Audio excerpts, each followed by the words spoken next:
Entonces no se podría pensar en las estructuras si no se piensa antes, desde mi punto de vista, de la Iglesia como institución y esta como una estructura organizativa.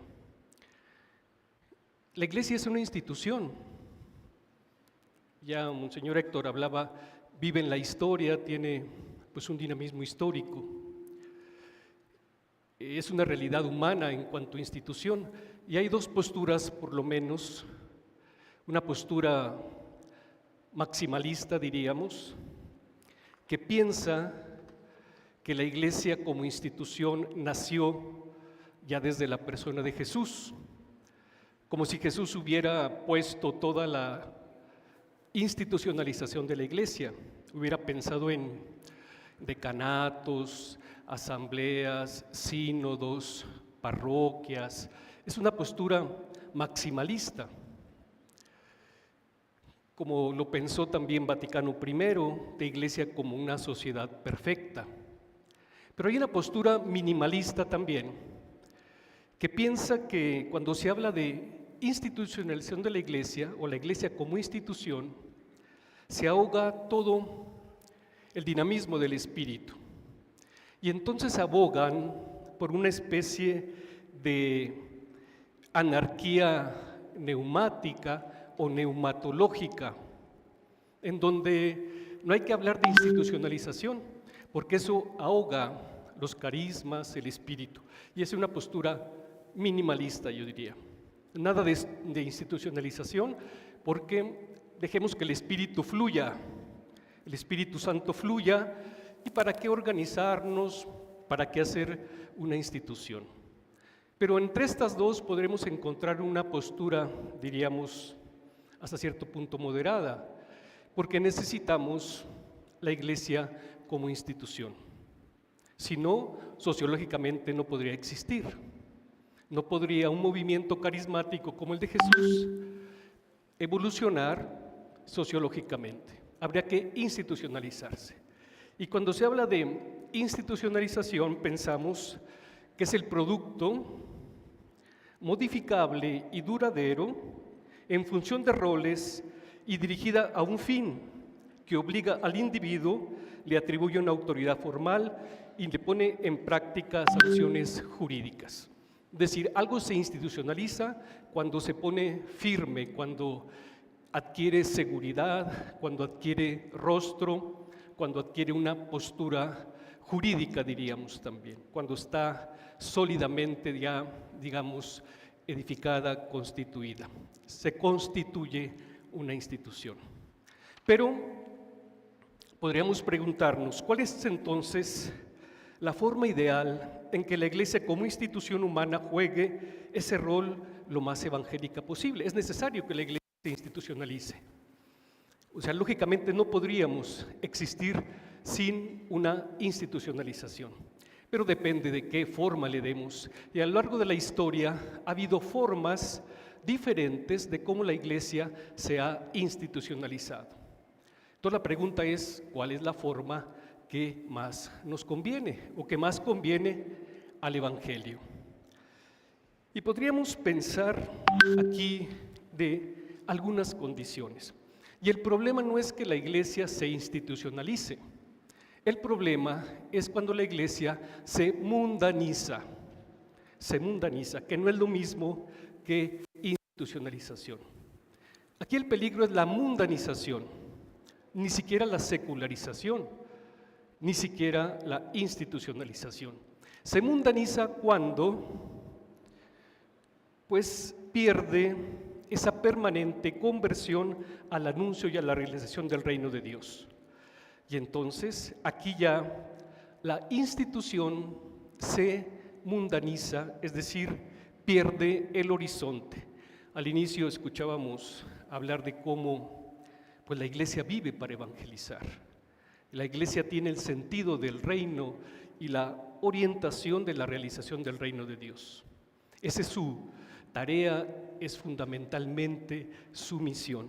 Ahora, pero, por lo tanto, es la primera condición. Si la Iglesia pierde el horizonte del reino de Dios, se mundaniza. Segunda es, ¿de dónde le puede venir a la Iglesia este sentido de institucionalización teológicamente hablando o cristianamente hablando? Le viene justamente del carácter histórico de la salvación. Es decir, la salvación no se juega en ámbitos abstractos, la salvación no se juega solamente en cuestiones etéreas, universalistas, la salvación se juega en la historia. Por eso también tendremos que hablar de salvación de la historia, del día a día, de los procesos cotidianos, es donde se está jugando la salvación. Y si la salvación es histórica, entonces necesitamos instituciones para procurar que esa salvación genere, diríamos, o produzca efectos positivos. Entonces, esta, digamos, institucionalización, o sea, la Iglesia en su devenir histórico, diríamos que se va jugando. Entonces, desde ahí podemos tener también algunos riesgos, ciertamente. Y el primer riesgo, cuando la Iglesia, es la mundanización, el riesgo de la institucionalización. Pero, insisto, la mundanización es cuando lleva a la Iglesia como institución a idolatrarse. Es decir, pierde el rumbo y entonces ya no es el reino de Dios, ya no es Jesús el centro, ya no es la acción pues evangelizadora, sino ahora es la institución como casi idólatra. Y entonces le rendimos fidelidad a la institución y no al evangelio, y no al reino, y no a la persona de Jesús. Y aquí se está entonces mundanizando. O cuando hay una cierta, el Papa lo repite mucho, la autorreferencialidad. No es más que eso, no es más que poner a la institución justamente en el centro y no poner el reino y no poner también la persona de Jesús. Otro riesgo es identificar la Iglesia con el reino. Cuando se identifica Iglesia con el reino, entonces ya pensamos que lo que importa es que tengamos instituciones muy fuertes, sólidas, vistosas, incluso a veces hasta demasiado pretenciosas, en aras o en detrimento de lo fundamental que es el reino. Ciertamente podemos pensar, y volviendo otra vez al punto, que la cuestión de la verificación de la fidelidad de la institución es al reino de Dios y a la persona de Jesús. Si Jesús, toda su existencia fue proexistencia en favor del reino. La Iglesia solo existe para el reino. Evangelii Nuntiandi es muy claro, en el número 8, solo el reino de Dios es absoluto. Evangelii Nuntiandi 8, solo el reino de Dios es absoluto. Todo lo demás es relativo. La institución es relativa. Está relacionada con el reino y está en un segundo plano. El problema es cuando se identifica el reino con la Iglesia. Y entonces queremos una sociedad completamente bajo la perspectiva solo de la Iglesia. En épocas de cristiandad tuvimos ahí un ejemplo muy claro. Ahora, pero la Iglesia como institución necesita organizarse. Necesita organizarse. No podemos tener una institución, digamos, desorganizada, necesitamos organizarnos. Y aquí también el problema es, sí, pero ¿qué tipo de organización necesitamos? ¿Qué tipo de organización requerimos? La Iglesia, en cuanto a su condición humana, es una organización, no meramente humana, ciertamente, pero, por supuesto, pero humana, ciertamente. Sabemos que sus objetivos trascienden, que estamos siempre en el horizonte del reino escatológico, como lo mencionaba también un señor Héctor. Es cierto, tenemos esa tendencia siempre, pero insisto que la salvación es una cuestión histórica y que el reino de Dios se historiza, necesitamos organizarnos. No podemos tener una institución sin organización. El problema es cómo nos organizamos. Entonces, hay muchas maneras de organizarnos. Hay maneras, evidentemente, pues muy verticalistas, hay maneras de organizarse completamente dictatoriales, hay maneras de organizarse muy manipuladoras, hay maneras de organizarse en donde solamente 2, 3 hacen todo, etc. Una propuesta o un principio que viene como a cuentas ahora de toda esta cuestión de la sinodalidad es un principio que podríamos proponerlo así. De la misión hacia afuera, la Iglesia se organiza hacia adentro. Y este criterio de organización es clave desde mi punto de vista. Entonces la Iglesia se organiza de la misión hacia afuera, la Iglesia se organiza hacia adentro. ¿Qué quiere decir esto? Que entonces la primacía la tiene la misión para la organización. No la organización está supeditada a la misión, sino es al revés. La misión está supeditada a la organización está supeditada a la misión. En otras palabras diríamos, tanta organización necesaria cuanta misión queramos hacer. Es decir, a final de cuentas, la organización, el estilo de la organización lo marca la misión. No lo puede marcar una pretensión de organizarnos para defendernos. Vamos a organizarnos para atacar, vamos a organizarnos para mantenernos atrincherados. Hay muchas maneras de organizarnos. Se habla del crimen organizado. Hay que organizarnos para, insisto, la misión. Entonces, de la misión hacia afuera, la pastoral o la iglesia se organiza hacia adentro. Pastoralmente esto se traduce en la descentralización y esta hace referencia otra vez al reino como principio organizativo.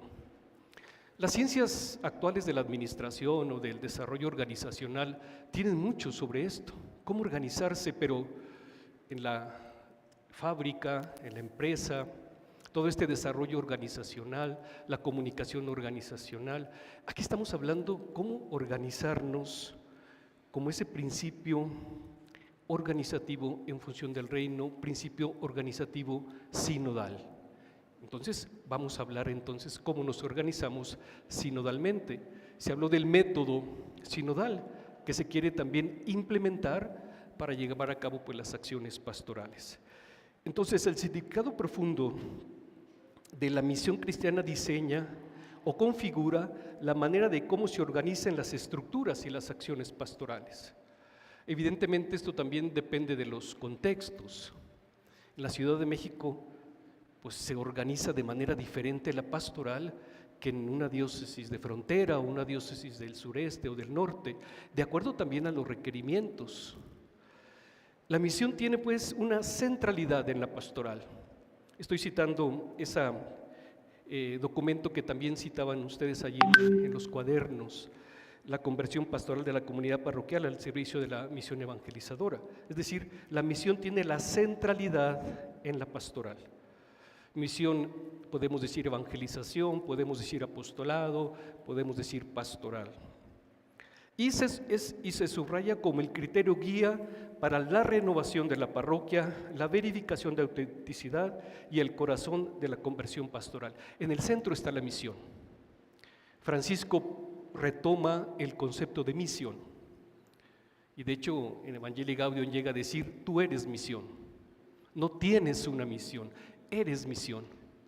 Es decir, con todo tu ser bautismal, con todo tu carácter también, pues bautismal. Dejo ahí entonces, con estos 10 minutos, paso al punto de las estructuras. Pero me parece importante no pensar en las estructuras solamente como un ente, yo diría como una cosa importante al margen de la institucionalización y de la organización. Bien, entonces, las estructuras.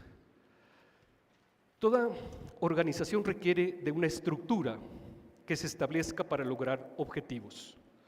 En otras palabras, no podremos lograr objetivos planteados en una organización sino mediante unas estructuras. La estructura estipula el reparto de tareas, modos, ámbitos de comunicación entre unos y otros, los mecanismos formales de funcionamiento, del control, de todo el conjunto.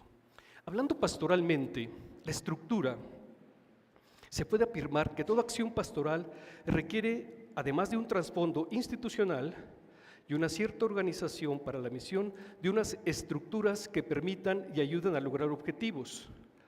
El ámbito pastoral, las estructuras tienen que ver con los modos con que nos relacionamos y propiciamos el desarrollo de nuestros procesos pastorales.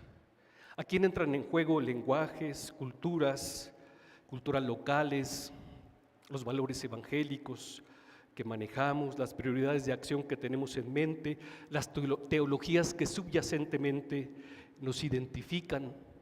Las estructuras de alguna manera nos dan identidad, nos identifican, pues el medio también es mensaje. Las estructuras son mensaje también. ¿Qué estructuras tenemos? Damos un mensaje también. Por otro lado, nuestras estructuras pastorales también describen de alguna forma el sistema global de los vínculos que tenemos con la comunidad en marcha, los vínculos que tenemos con la Iglesia Universal, los vínculos que tenemos con las provincias, los vínculos que tenemos con los decanatos, etcétera. Determinan las características de nuestras actividades y manifiestan las prioridades pastorales.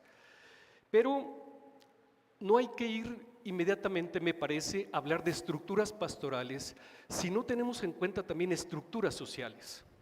A final de cuentas, pienso que muchas veces las estructuras pastorales tendrán que tener también a la base o referentes estructuras sociales, porque finalmente a veces son las que determinan o no el funcionamiento de esta.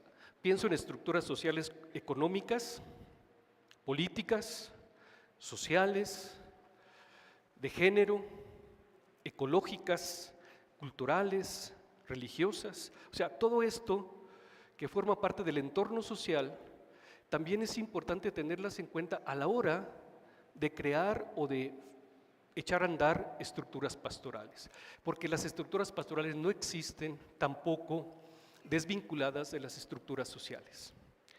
Desde Aparecida, simplemente por el cuestión de tiempo, menciono algunos criterios que nos da Aparecida sobre las estructuras, que estén al servicio de la vida digna, 358, que promuevan una auténtica convivencia humana, 384, que sean según el criterio del Evangelio, porque también hay estructuras de pecado dentro de la iglesia. Cuidado con estructuras de pecado, cuidado con estructuras de muerte y estructuras injustas. Podríamos poner estructuras con una palabra más fuerte, quizás estructuras de corrupción puede haber, quizás, o estas son las estructuras de pecado finalmente. Desde Evangelii Gaudium, que también se está citado ahí en los cuadernos, hay un número 27 que simplemente yo desgrano un poquito y pongo los criterios para ver cuáles estructuras, esa palabra, son caducas o no. El número 27 da las pautas, digo, no nos vamos a detener en esto, pero primero, que sean cauce adecuado para la evangelización del mundo, más que para la autopreservación, que sean cauce adecuado para la evangelización, no para la preservación ni siquiera de la institución. Es que ¿cómo vamos a quitar esta estructura si es que la fundó, sí, pero ya, hay que hacer el duelo también, hay que hacer el duelo a las estructuras. Exigen, desde luego, conversión pastoral, que todas se vuelvan más misioneras. Número 27, que la pastoral ordinaria, esa que hacemos ordinariamente, en todas sus instancias, sea más expansiva y abierta. Si la estructura permite que la pastoral ordinaria se expanda más y sea más abierta, la estructura funciona. Que coloque a los agentes pastorales en constante actitud de salida. A veces la parroquia, a veces no todas, hay personas que son las que menos se quieren mover, y a veces hasta físicamente. Es decir, si la estructura no permite o no te pone en salida, Hay que pensar o en las personas o en la estructura, pero algo no está funcionando. Que coloque a los agentes en constante actitud de salida y que favorezca así la respuesta positiva de todos aquellos a quienes Jesús convoca con su amistad. Si alguien está buscando ahora anhelos para adherirse a la iglesia, tiene que encontrar estructuras que le permitan encontrarse con Jesús y que le permitan dar respuesta a sus anhelos legítimos, aun cuando sean cuestionables por nosotros mismos. Pero, y con eso termino, en la síntesis para la sinodalidad de la sesión de octubre pasado, presenta algunas propuestas de estructuras que podríamos echar a andar. Son como anhelos de estructuras. Dice, tienen que surgir y reconocer y animar las estructuras, hacen surgir, reconocer y animar los carismas y ministerios laicales. Entonces hay que preguntarnos si están las estructuras que tenemos haciendo que surjan y se reconozcan y se animen ministerios laicales. Desarrollar estructuras dedicadas a la prevención de los abusos. Ya se está haciendo algo sobre esto.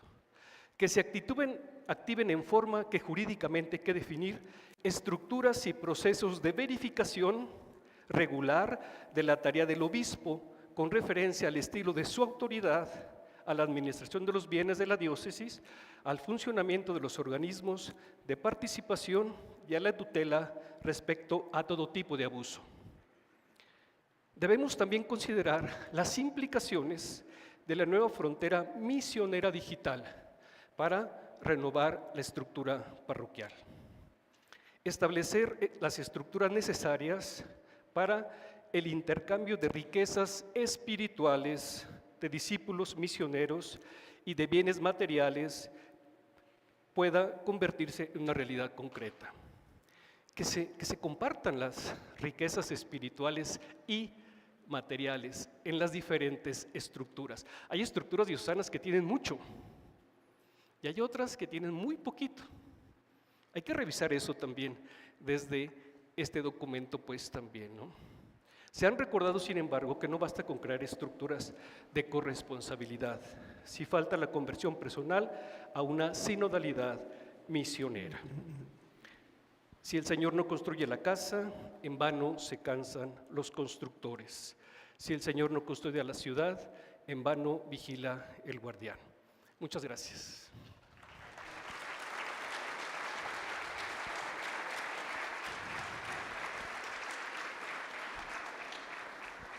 Agradecemos muchísimo las palabras que nos ha dedicado y pues vamos a entregarle un reconocimiento.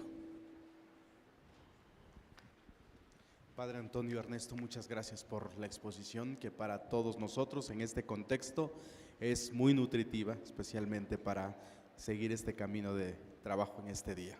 Muchas gracias. Gracias.